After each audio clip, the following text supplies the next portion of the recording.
Forget everything you thought you knew about World War II's U-boats. This was no ordinary naval campaign. It was a brutal masterclass in psychological warfare. Imagine yourself at sea. The sonar pings echo in your ears, growing louder, closer. Somewhere beneath the dark waves, a steel predator waits in silence. For the men aboard Allied ships, the terror wasn't just about torpedoes. It was about the mind-bending fear of being stalked, of knowing that death could come at any second, unseen, unheard, until it was too late. This was the reality of the U-boat Wolfpacks, the hunters of the Atlantic, whose true weapon wasn't only the torpedo, it was fear itself.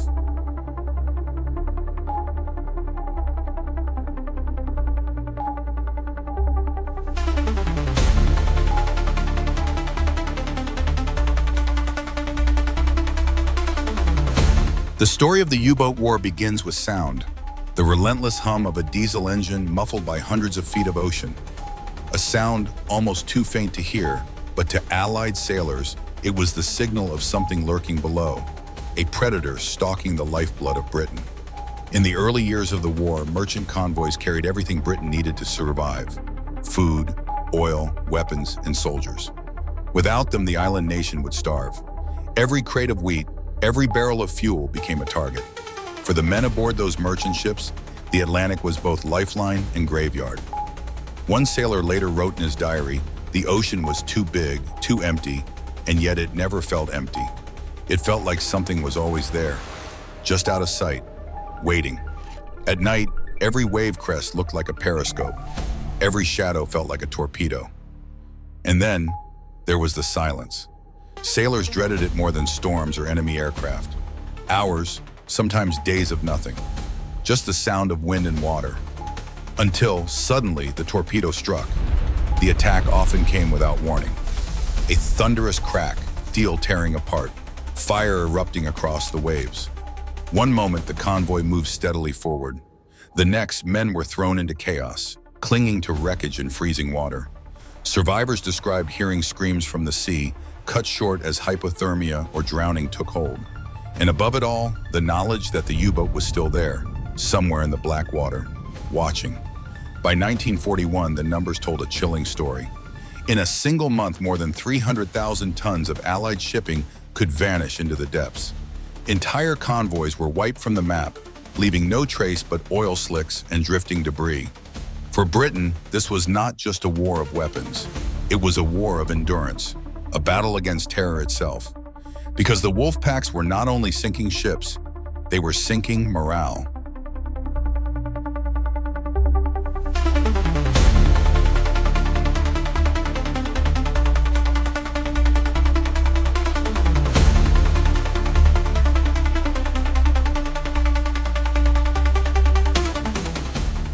If the Atlantic was vast, then the true battlefield was invisible. It was not only the clash of ships and submarines, it was a silent war fought in code books, radio waves, and the human mind. The Wolfpacks thrived on one weapon above all: uncertainty. Imagine standing watch on the deck of a convoy ship.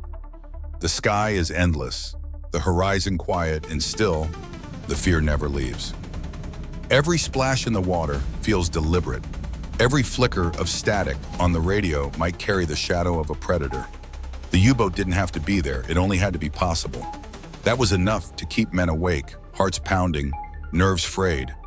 For the German commanders, this was no accident. Admiral Karl Dönitz, mastermind of the U-boat fleet, understood psychology as much as strategy. He called his submarines steel wolves, trained to hunt in coordinated packs. Their tactic was simple, brutal, and terrifying. One U-boat spotted a convoy, shadowed it, and then summoned the others. Suddenly, in the dead of night, dozens of submarines would converge, circling like sharks in the dark. An Allied officer later recalled, "The worst moment was not the attack itself, it was knowing we were being shadowed. Once the first periscope was sighted, once the first message was intercepted, we knew what would follow. It was like watching storm clouds gather, but being powerless to move." Even before a single torpedo was fired, convoys were breaking down. Sailors whispered rumors of phantom subs that followed them for days, never striking, simply waiting, testing nerves. Sleep became impossible. A captain once admitted he would rather face an air raid over London than sail through U-boat waters at night. At least in the skies, you could see your enemy. Meanwhile, on shore, another battle raged in silence. The Allies fought to crack the Enigma machine, the German code system that guided Wolfpacks. In dimly lit huts at Bletchley Park, cryptanalysts wrestled with endless streams of coded messages, trying to predict where the wolves would strike next. Sometimes they succeeded, steering convoys away from danger. But too often they failed, and men paid the price in cold water and fire. The effect was devastating. By 1942, U-boats were sinking ships faster than the Allies could build them. For every new Liberty ship launched in America, it seemed another was already going to the bottom of the sea. The Wolfpacks were no longer just an enemy, they were a presence, a psychological shadow stretching across the Atlantic. Every convoy commander knew it, every sailor felt it, and the longer the war dragged on, the heavier the unseen terror became.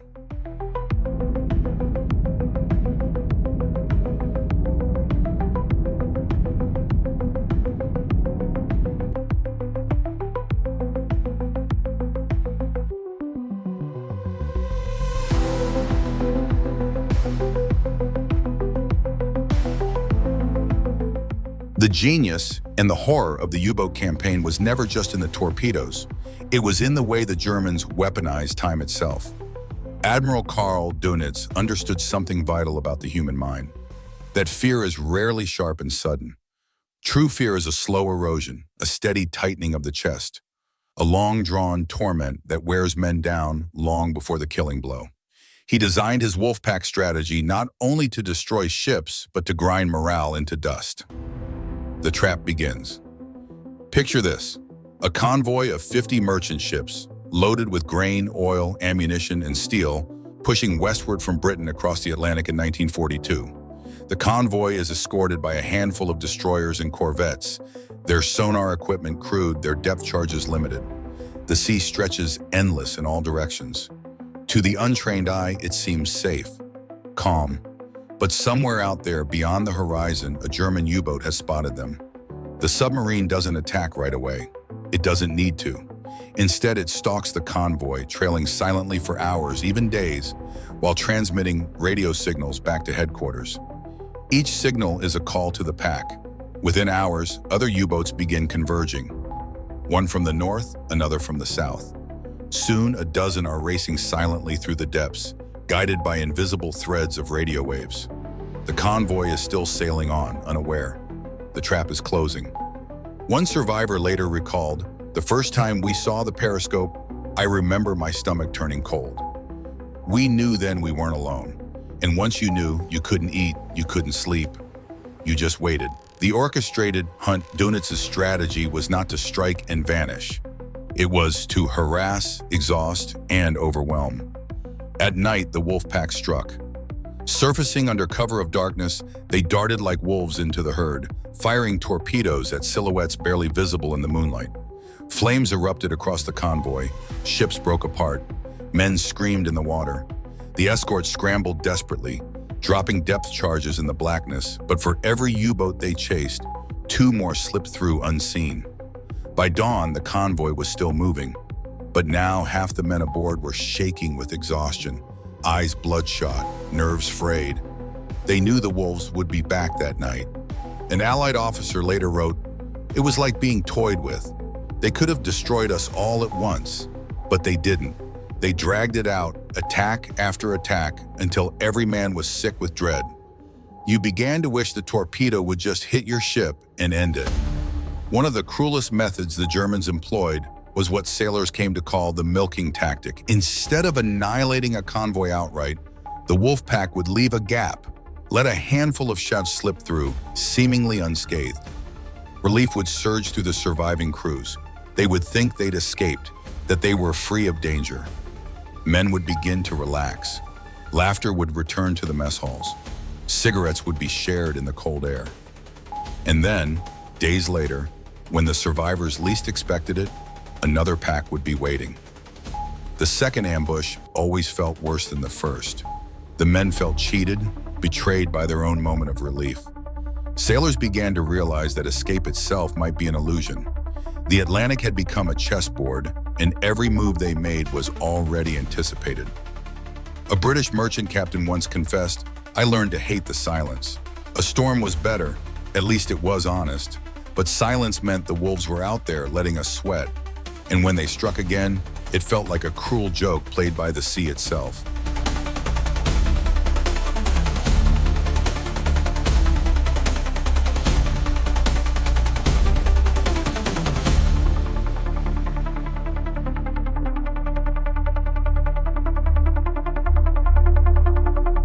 Perhaps no episode illustrates this better than the twin battles of convoys HX-229 and SC-122 in March 1943. The two convoys, one fast, one slow, sailed just days apart, carrying vital supplies across the mid-Atlantic. The Germans, using intercepted radio messages, realized both were within reach of their Wolfpacks. Dönitz unleashed over 40 U-boats in a coordinated assault, the largest of the war. For 5 nights, the convoys were battered relentlessly, ships burned in the darkness, their cargo spilling into the waves. Destroyers dashed frantically from one side to the other, but it was like fighting smoke.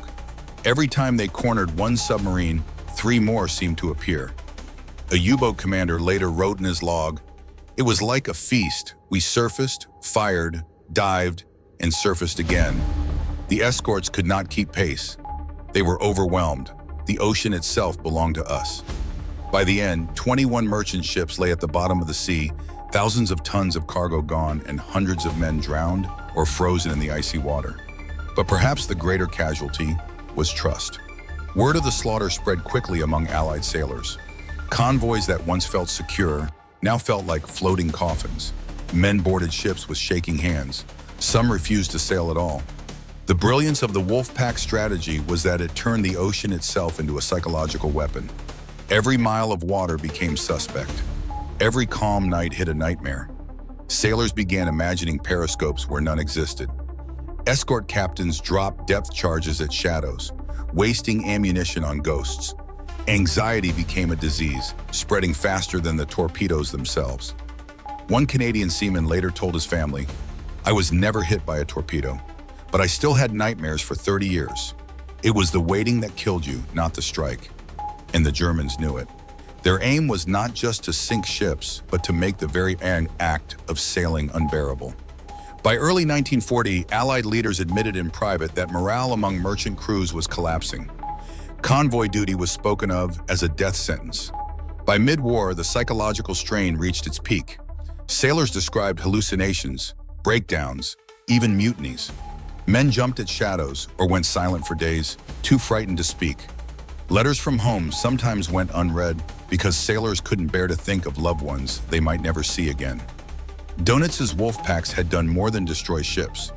They had eroded the will to fight. The Allies would eventually strike back with improved sonar, escort carriers, long-range patrol planes, and the breaking of Enigma codes. But for a time in the dark years of 1941-43, it seemed the Atlantic itself had turned against them. The Wolfpacks had succeeded in their ultimate goal, to make the greatest ocean on Earth feel like a cage, where every sailor was both trapped and hunted, waiting for the next unseen blow.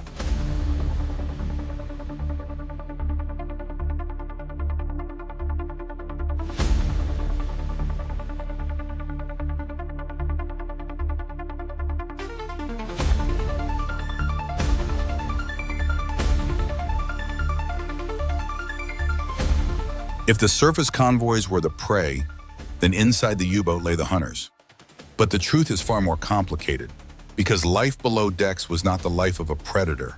It was the life of a man trapped inside a metal tomb, deep beneath a crushing ocean, surrounded by death, disease, and silence. To survive inside a U-boat required nerves of iron, and even then, the strain often broke men piece by piece, long before an enemy depth charge finished the job. The steel coffin step inside a German Type 7 U-boat, the workhorse of Dönitz's Wolfpacks. It was just 220 feet long and only 20 feet wide. Into this narrow shell were crammed 45 to 50 men, their bunks stacked like coffins. Their bodies pressed shoulder to shoulder in corridors so tight 2 sailors could not pass without twisting sideways. Every inch of space mattered. Even the torpedo room doubled as a sleeping area. Men slept on hammocks slung over live torpedoes, the steel warheads inches from their faces. Privacy was impossible.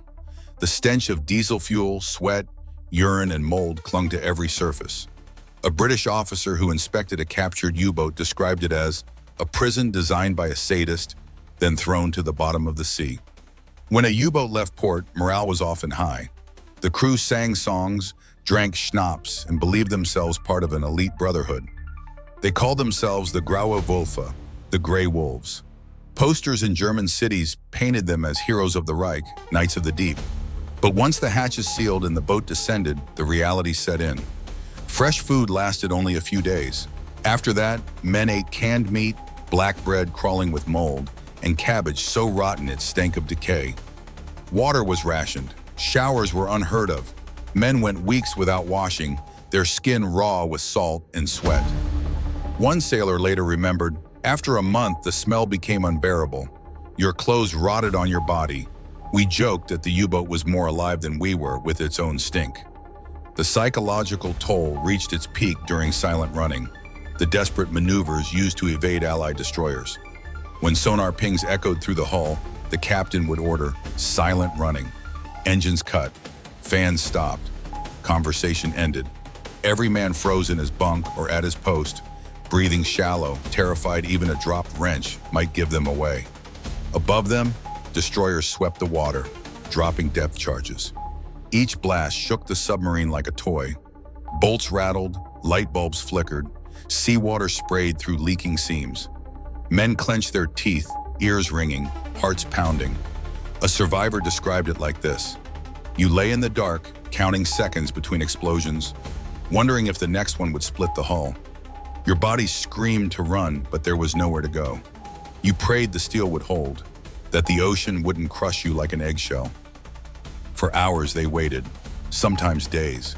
When the destroyers left, men emerged trembling, drenched in sweat, some weeping silently in relief. But the silence never really ended. Even in calm seas, men listened for phantom pings, phantom depth charges. Inside a U-boat, the very air was an enemy. Ventilation was poor, and as the days dragged on, oxygen levels dropped. Carbon dioxide built up. Men grew dizzy, nauseous, their heads pounding.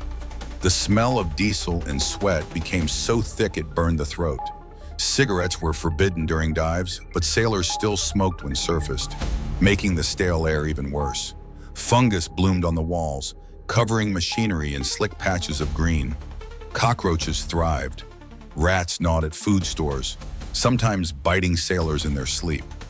Medical facilities were almost non-existent. A single doctor, if present at all, worked with only the most basic supplies.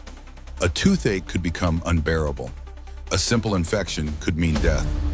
One sailor recalled how a crewmate went mad from untreated pain, banging his head against the steel bulkhead until restrained. "It wasn't the enemy I feared," another wrote. "It was the boat itself." There were never enough bunks. Sailors shared them in shifts, a system called hot bunking. When one man rose for duty, another slid into the same still warm sheets. Privacy was zero, rest was shallow, and sleep was often shattered by alarms. A patrol could last 8 to 10 weeks. By the third week, most men showed signs of sleep deprivation. Bloodshot eyes, trembling hands, sudden outbursts of rage or tears. Hallucinations were common. Some sailors claimed they saw figures moving in the dark corridors, or heard voices whispering in the hiss of the pipes. Commanders noted that men became jumpy, superstitious, easily spooked. A creak in the hull might send half the crew into panic, convinced the boat was collapsing. One officer wrote in his diary, "We became animals. Our world shrank to steel walls, darkness, sweat, and fear. Men snapped over nothing. I once saw a sailor attack his friend with a wrench because he thought he'd stolen his bread ration. In truth, he'd only dreamed it." Life inside a U-boat was a slow grind toward madness. The sea itself played tricks. Pressure warped the steel, groaning and moaning like a living beast. Each sound carried the suggestion of disaster. Men obsessed over rivets and leaks, certain the next drop of water would herald their end. And then there was the ocean's silence. Days might pass without a sighting, the U-boat crawling through the void, unseen and unheard. The isolation gnawed at the crew. Some turned inward, growing withdrawn. Others lashed out violently. Suicides, though rarely spoken of, did occur. A few men simply broke, refusing to obey orders, sobbing uncontrollably until sedated.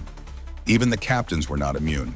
Several commanders were quietly relieved of duty after showing signs of breakdown. Their diaries later revealed the same refrain: claustrophobia, nightmares, dread. Paradoxically, the moments of greatest success often brought the worst strain. When a U-boat scored a hit, the crew celebrated, but the celebration was short, because sinking a ship meant survivors in the water. Through the thin hull, sailors often heard the cries of drowning men. Some begged for help, others cursed them in English. For hours, those voices lingered in the darkness. Crews grew numb, but never immune. Some men confessed that the screams followed them for the rest of their lives. A veteran admitted years later, "We pretended to be wolves, but deep down we were rats, trapped in a cage, gnawing at the world and listening to it die." Statistically, U-boat service was among the deadliest of the entire war. Of the 40,000 men who served, over 30,000 never returned. That's a casualty rate of nearly 75%. Most did not die in battle, they vanished. A depth charge here, a crack in the hull there. The sea claimed them without trace. Families at home received no body, no grave, only silence. Those who survived often carried scars invisible to the eye. Many could never sleep in closed rooms again. Some avoided trains, elevators, or tunnels, haunted by memories of steel walls pressing in. Others drank heavily, unable to silence the echo of sonar pings in their minds. In truth, the Battle of the Atlantic was not just a war of ships and torpedoes. It was a war within the human mind. For the Allied sailors above, the terror came from waiting for the unseen strike. For the U-boat crews below, the terror came from being buried alive in a steel coffin, suffocating, shaking, listening to death rain from above. Both sides were prisoners of the ocean. Both sides fought battles no history book could fully record, the battles inside their own heads. The U-boat campaign of the Second World War did not simply fade into the backdrop of history as another military operation. It left behind a profound psychological legacy that shaped how nations, navies, and individuals thought about warfare on the seas. The Wolfpacks may have been defeated, but their tactics, their aura, and their reputation lingered long after the last U-boat surrendered. The greatest legacy was not the ships they sank, but the fear they inspired. Allied sailors, even years later, recalled how their nights at sea were haunted by the memory of being hunted. Convoys would sometimes sail under calm skies with not a ripple of danger in sight, yet the fear of a periscope breaking the surface never left them. Diaries from merchant sailors frequently speak of the eerie sensation that death was just below the waves, waiting silently. That constant dread reshaped naval psychology for decades. Naval historians often call the Battle of the Atlantic a war of nerves. It wasn't just about numbers, tonnage, or even military strategy. It was about breaking the will of men who had to face weeks, even months, of living as potential prey. The U-boat, unlike any weapon before, made the ocean itself feel hostile. For sailors, every mile traveled was not a journey forward, but a test of sanity. This psychological warfare had another lasting effect. It forced naval planners worldwide to rethink what control of the seas truly meant. For centuries, control meant possessing the strongest fleets of surface warships. But the U-boat revealed a new reality. A handful of submarines could paralyze entire shipping lanes, not by winning direct confrontations, but by eroding trust, morale, and safety. After 1945, no admiral could ever ignore the psychological dimension of submarine warfare again. The Wolfpack strategy itself became a subject of intense study during the Cold War. NATO and Soviet planners alike examined how Dönitz's coordinated attacks exploited fear as much as firepower. The Soviets, with their massive submarine fleets, envisioned how they could use similar tactics to disrupt Western convoys across the Atlantic if war ever broke out. NATO, in turn, invested enormous resources into anti-submarine warfare, not just to sink enemy submarines, but to reassure their sailors and keep morale intact. The enduring symbolism of the U-boat also shaped popular memory. Unlike tanks or aircraft, which were often associated with glory, progress, or heroism, the U-boat remained a shadowy icon of dread. Films, novels, and documentaries consistently highlight its claustrophobic interiors, the relentless stalking of convoys, and the silence before a torpedo struck. It became the ultimate metaphor for the unseen threat, for the predator lurking where no one could see. Even in fiction, the image of the submarine remains linked to tension, fear, and paranoia. And yet, the legacy wasn't just fear for the Allies. It was also trauma for the Germans who served aboard them. Life inside a U-boat scarred many men for life. Survivors spoke of suffocating air, deafening depth-charge blasts, and the psychological collapse of crewmates under strain. The psychological warfare the U-boats unleashed on their enemies often reflected back upon the men within them. For Germany, the Wolfpacks became both a symbol of power and of sacrifice. Young men swallowed by the ocean in a war that demanded more from their nerves than from their guns. Ultimately, the story of the Wolfpacks reminds us that war is never fought on the battlefield alone. It is fought in the minds of men. Hitler and Dönitz may have dreamed of breaking Britain's back through tonnage war, but what they nearly succeeded in breaking was something far deeper: the human spirit of resistance. In the end, the Allies endured, but at a terrible psychological cost. The Battle of the Atlantic stretched on longer than almost any other campaign of the war. And for every ship that slipped safely into port, dozens of sailors carried scars that could not be seen. Some never set foot on the ocean again. Others relived the sonar pings, the sudden explosions, and the invisible fear for the rest of their lives. The U-boat Wolfpacks were defeated in a military sense, but their true victory, their chilling legacy, was proving that the mind itself could be as vulnerable as any battleship. They turned the boundless Atlantic into a haunted battlefield, and in doing so, rewrote forever the way navies understood the psychology of war.